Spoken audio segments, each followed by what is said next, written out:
119 bab yang kelima, posisi paling kiri sebelah atas. Babul isnad minad-din, bab yang menerangkan bahwa runtutan sanad itu jalur transmisi periwayatan satu ilmu pengetahuan, itu yang menentukan dalam agama kita. Al-isnad minad-din, sanad bagian dari agama. Fanzuru amman ta'khudhu dinakum, perhatikan kamu ambil sanad ilmu kamu dari siapa. Kalau ada ulama mengatakan la sanadalahu, la sanadalahu, artinya ini tak ada sanadnya, tak diakui, tidak bersanad. Ini sekarang lagi tren orang tidak lagi berguru. Kamu dapat dari mana? Dari Google. Karena zaman ini orang sudah mulai pula mengungkit-ungkit sanad ya. Padahal untuk diketahui kaum muslimin, hari ini sanad tak diperlukan lagi. Kalau belajar ilmu harus dari mulut ustadz, bagaimana dengan tradisi mankul yang dijalankan oleh aliran tertentu? Penting. Mankul, kalau kata mereka, kalau nggak mangkul ya kepacul. Kita tanya ke dia, apa maksudnya antum mangkul? Oh, harus ada sanad. Taib sanad yang dimaksud sanad apa? Guru antum harus punya sanad ke Rasulullah, begitu? Pak, Bapak belajar ilmu hadis nggak? Kalau Bapak belajar ilmu hadis dan baca kitab-kitab mustalah, para ulama mengatakan bahwa sanad di zaman ini hanya untuk melestarikan saja.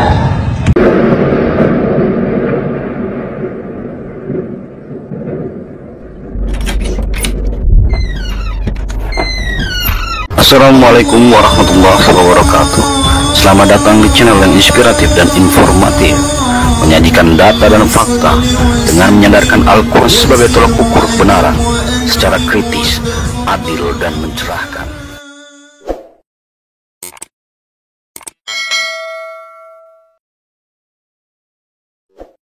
Assalamualaikum warahmatullahi wabarakatuh.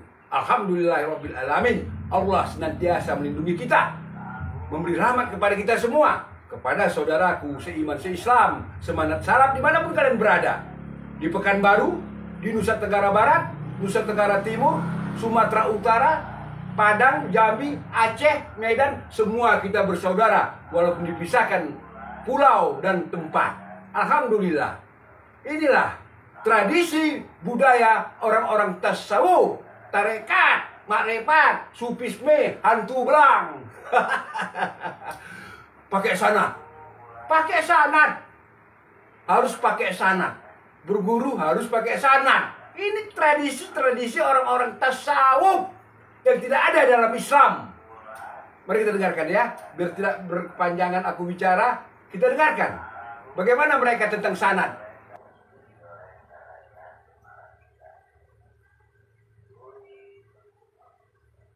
Membuat satu pembahasan dalam kitab sahihnya terbitan Darul Hadis cetakan tahun 2002, jilid yang pertama, halaman 119, bab yang kelima, posisi paling kiri sebelah atas. Babul isnad minad-din, bab yang menerangkan bahwa runtutan sanad itu jalur transmisi periwayatan satu ilmu pengetahuan, itu yang menentukan dalam agama kita. Jadi Imam Muslim ingin mengatakan, kalau Anda ingin belajar tentang agama, mesti ada sanad ilmunya sampai kepada Nabi. Kita belajar sekarang hadis dari siapa? Kan nggak bisa ketemu Nabi. Buka Al-Bukhari. Al-Bukhari menerima dari siapa? Si fulan. Si fulan dari si fulan. Si fulan dari si fulan. Itu disebut dengan sanad. Kalau Anda ingin belajar dari Nabi SAW, ikuti sanad ini sampai nyambung ke kita. Nah, Anda salah belajarnya dari orang yang tidak tersambung kepada Nabi, maka akan salah juga dalam ibadahnya. Anda mau belajar tentang sholat dari orang yang tidak pernah nyambung pelajarannya kepada Nabi, maka sholat kita bisa salah. Orang-orang yang ada dalam jalur sanad ini, itulah yang disebut oleh Nabi dengan ulama. Pelajari ilmu dari guru. Jangan sampai tak berguru. Baca sendiri, pahami sendiri, nyasar sendiri, sesat sendiri. Gak berguru. Dari mana kamu hafal ini? Dari Abi Zahrul. Abi Zahrul dari siapa? Dari Abu Mudi. Abu Mudi dari siapa? Dari Abu Fulan. Dari siapa? Sampailah sanad itu kepada Imam An-Nawawi. Dari Imam Nawawi naik sampai ke atas, sampai kepada Imam Syafi'i. Dari Imam Syafi'i dia ambil kepada Imam Malik bin Anas. Imam Malik mengambil daripada Al-A'raj. A'raj Abu Zinad dari A'raj dari Abu Hurairah. Abu Hurairah dari Nabi Muhammad sallallahu alaihi wasallam. Al-isnad minad-din, sanad bagian dari agama. Fanzuru amman ta'khudhu dinakum. Perhatikan kamu ambil sanad ilmu kamu dari siapa. Kalau ada ulama mengatakan la sanada lahu, la sanada lahu, artinya ini tak ada sanadnya, tak diakui, tidak bersanad. Ini sekarang lagi tren orang tidak lagi berguru. Kamu dapat dari mana? Dari Google. Bisa. Idza qara'a 'alaika faqul haddatsana wa idza qara'ta 'alaihi faqul akhbarana. Begitu kata Imam Muhammad bin Idris Asy-Syafi'i, meninggal tahun 204. Idza qara'a 'alaika faqul haddatsana wa idza qara'ta 'alaihi faqul akhbarana. Kalau gurumu membacakan hadis, engkau mendengar, maka nanti waktu meriwayatkannya engkau katakan haddatsana Abdus Samad. Abdul Somad yang membaca, kalian mendengar, nanti waktu meriwayatkannya haddatsana. Tapi kalau kalian yang membaca, gurunya diam mendengar, ya tak ra'sahu, mengangguk-angguk. Guru diam, murid membaca, nanti waktu meriwayatkannya akhbarana, bukan haddatsana. Sampai sedetail itu ulama hadis. Walaupun sama-sama ittisalus sanad, sanadnya bersambung. Jangan sampai keluar dari 5 syarat. Yang pertama ittisalus sanad. Yang kedua adalatul rawi, adil. Yang ketiga dhabtur rawi, kuat ingatan. Yang keempat salamatun minasyuzuz. Jangan sampai syaz. Apa itu syaz? Mukhalafatu thiqah liman huwa awsaq minhu. Berbeda riwayat thiqah dengan yang lebih thiqah. Apa itu thiqah? 2. Yang pertama adil, yang kedua dhabit. Yang kelima adamul illah. Apa itu illah? Sababun khafiyyun yaqadah fi sihhatil hadis. Sekarang banyak orang pandai menulis, tapi isinya kosong, tak bergizi, tak berkualitas. Coba tulis tentang sambal, bisa deh. Sambal menurut etimologi, sambal menurut terminologi, sejarah sambal sejak zaman peradaban. Sambal, tapi isinya kosong, tak bermakna. Itulah beda anak pesantren. Anak pesantren sudah di kepala dia. Dalam bidang apa? Dalam bidang bahasa Arab, Matan al-Ajrumiyah, Al-Imriti, Kawakibud Duriyah, Syarah Alfiyah Ibnu Aqil, ada semua di kepala. Tentang masalah ulumul hadis, mustalah hadis, rijalul hadis, mukhtaliful hadis, hadis tahlili, hadis maudhu'i. Apa kitab yang kau baca? Sahih Bukhari. Kalau tak paham Sahih Bukhari, di mana baca? Fathul Bari. Siapa penulisnya? Imam Ibnu Hajar Asqalani. Yang kedua siapa? Sahih Muslim. Kalau tak paham Sahih Muslim, di mana tengok syarahnya? Al-Minhaj, syarah Sahih Muslim Ibnu Al-Hajjaj. Siapa penulisnya? Imam An-Nawawi. Kapan dia meninggal? 676. Mana lagi kitabnya? Sunan Abi Daud. Kalau tak paham Sunan Abi Daud, apa dibaca? Aunil Ma'bud, Sunan Abi Daud. Kalau tidak ada itu di kitab mana lagi? Sunan Tirmizi. Kalau tak paham Sunan Tirmizi, apa syarahnya? Tuhfatul Ahwadhi, syarah Sunan Tirmizi. Siapa penulisnya? Al-Mubarakfuri. Dari mana kampung Al-Mubarakfuri? India.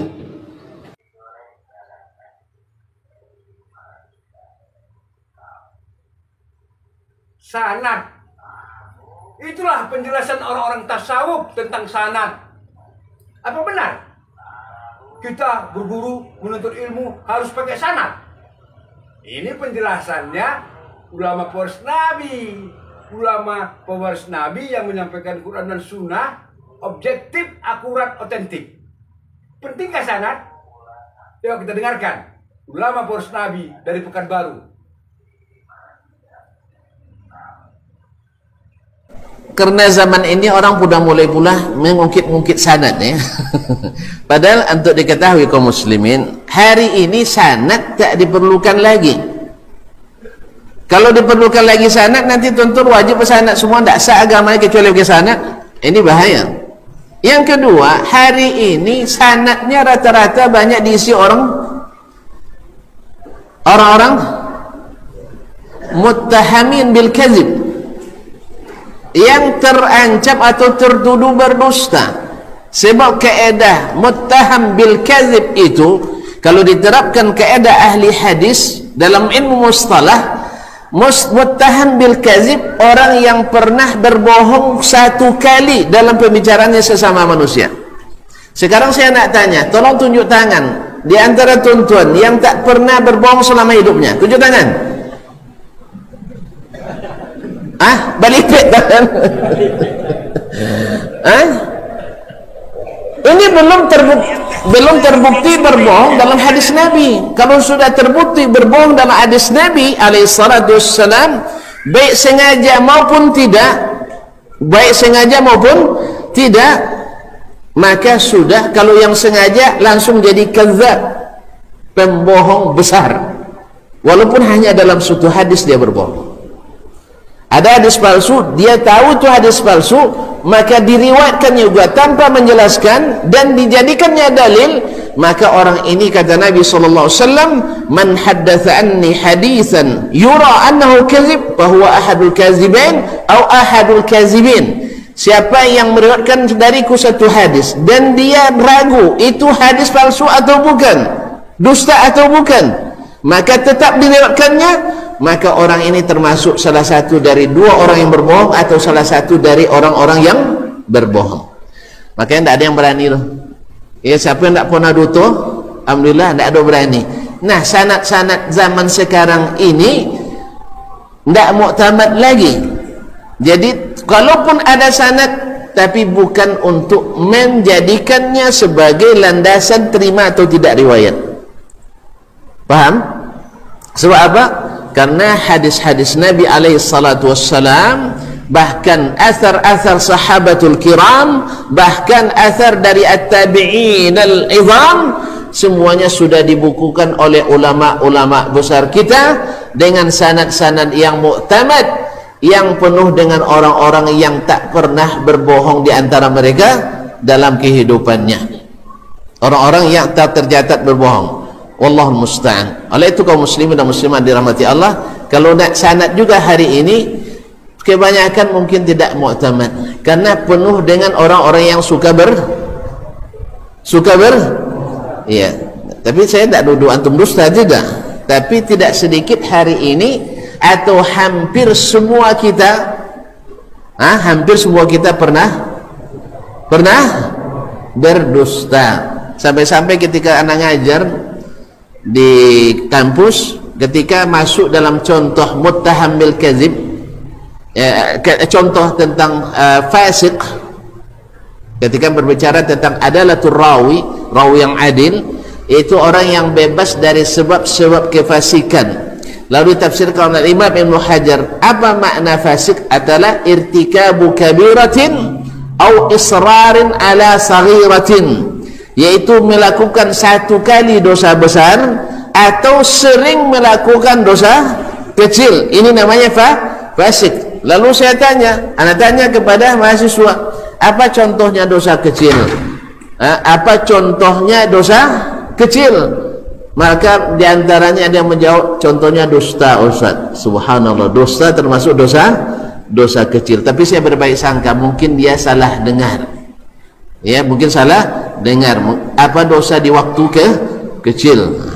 Dosa di waktu kecil yaitu berdusta. Jadi dusta sudah jadi dosa kecil di zaman ini. Di zaman ini sudah jadi dosa kecil. Sangat kontras sekali dengan zaman sahabat Nabi sallallahu alaihi wasallam, seperti kana Anas bin Malik radhiyallahu taala anhu, dia katakan, innakum latarawna minaz-zunubi, yakni ahwan, lebih kecil. Nah, dosa-dosa itu kalian anggap kecil. Wa kunna na'udduhu minal kabair, padahal di zaman Nabi kami menganggapnya dosa-dosa besar, dan apalagi di zaman kita. Oleh sebab itu sebenarnya keberadaan sanad hanya sekedar menghidupkan sunnatul ulama, yaitu sunnahnya ulama dalam meriwayatkan kitab-kitab riwayat-riwayat. Dan mudah-mudahan kita mendapatkan sanad dari orang-orang yang masyhudi lahum bisidq, orang-orang yang direkomendasikan dengan selalu bersikap benar, jujur dan seterusnya, dan dijauhkan daripada orang-orang yang sering berdusta atas nama agama. Kalau belajar ilmu harus dari mulut ustadz, bagaimana dengan tradisi mankul yang dijalankan oleh aliran tertentu? Penting. Mangkul, kalau kata mereka, kalau nggak mangkul ya kepacul. Kita tanya ke dia, apa maksudnya antum mangkul? Oh, harus ada sanad. Taib sanad yang dimaksud sanad apa? Guru antum harus punya sanad ke Rasulullah, begitu? Pak, Bapak belajar ilmu hadis nggak? Kalau Bapak belajar ilmu hadis dan baca kitab-kitab mustolah, Para ulama mengatakan bahwa sanad di zaman ini hanya untuk melestarikan saja, dan tidak disyaratkan seorang alim di zaman ini harus punya sanad, tidak disyaratkan. Yang kedua, Pak, apakah orang yang punya sanad ke Rasulullah sudah dijamin benar? Belum tentu. Banyak perawi-perawi hadis di zaman dulu, mereka punya sanad ke Rasulullah tapi pemikirannya apa? Ngaco. Contoh saja, Al-Imam Adz-Dzahabi ketika menyebutkan biografi seorang yang bernama Aban bin Taghlib. Apa kata Imam Adz-Dzahabi? Aban bin Taghlib Syi'iyun ghalin, Syiah yang ekstrem, lakinnahu saduq, tapi orangnya sangat jujur sekali, tidak pernah berdusta. Ya, falana riwayatuhu, untuk kita periwayatannya, wa alaihi bid'atuhu, buat dia kebid'ahannya. Ternyata dia punya sanad ke Rasulullah, tapi pemikirannya apa? Syiah, pemikirannya Syiah. Imran bin Hattan punya sanad ke Rasulullah, tapi pemikirannya apa? Khawarij, bahkan dia termasuk pentolannya Khawarij. Berarti nggak ada jaminan kan orang punya sanad itu bakalan akidahnya benar? Nggak ada jaminan, nggak. Makanya orang yang mengatakan kita ini belajar ilmu harus mangkul, kita tanya apa maksudnya mangkul antum tuh? Harus punya sanad ke Rasulullah. Nah, sekarang kalau kita mau punya sanad dan kita praktekkan ilmu hadis, saya mau tanya, guru antum fiqh apa enggak tuh? Anda tahu fiqh menurut ilmu hadis apa? Hafalannya harus kuat, ya, tidak fasik dan yang lainnya. Nah, coba kita lihat, karena di zaman sekarang, Pak, pemeriksaan sanad itu tidak penting, Pak. Sanad itu hanya diperiksa pada kitab-kitab hadis, misalnya Sunan Abu Daud, maka sebatas pada sanad Abu Daud saja. Adapun sanad kita kepada Abu Daud tidak perlu diperiksa, ya, tidak perlu diperiksa. Kenapa? Karena sudah terlalu panjang sanad itu dari zaman sekarang itu. Allahu a'lam.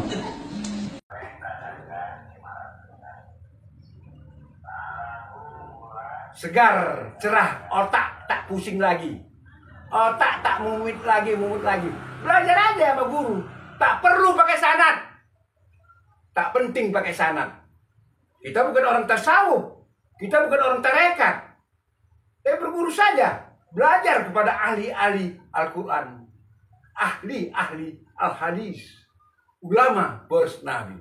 Alhamdulillah, informasi ini bisa menjadi pemasukan dan pemikiran referensi saudaraku seiman seislam dimanapun berada. Jangan pakai sanad, tak penting pakai sanad. Kita bukan orang tasawuf, kita bukan orang tarekat, tapi kita manhaj salafi, ahlus sunnah wal jamaah, secara konsekuen, istiqomah dalam kebenaran, memberantas tahayul bid'ah khurafat, menjauhi syirik, menegakkan tauhid. Alhamdulillahirabbil alamin. Arus dakwah para iblis, para setan semakin merajalela. Perkataan-perkataan yang menyimpang, ajaran-ajaran yang aneh semakin jelas kita lihat di depan mata. Maka bahagialah, beruntunglah kita berpegang teguh kepada kitabullah Al-Quran dan sunnah Rasulullah Sallallahu Alaihi Wasallam, Muhammad bin Abdullah bin Abdul Muthalib bin Hasim bin Abdul Manaf. Alhamdulillah, manhaj salafi, selamat di dunia, selamat di akhirat. Insya Allah, Allah meridhoi kita. Wassalamualaikum warahmatullahi wabarakatuh. الحمد لله رب العالمين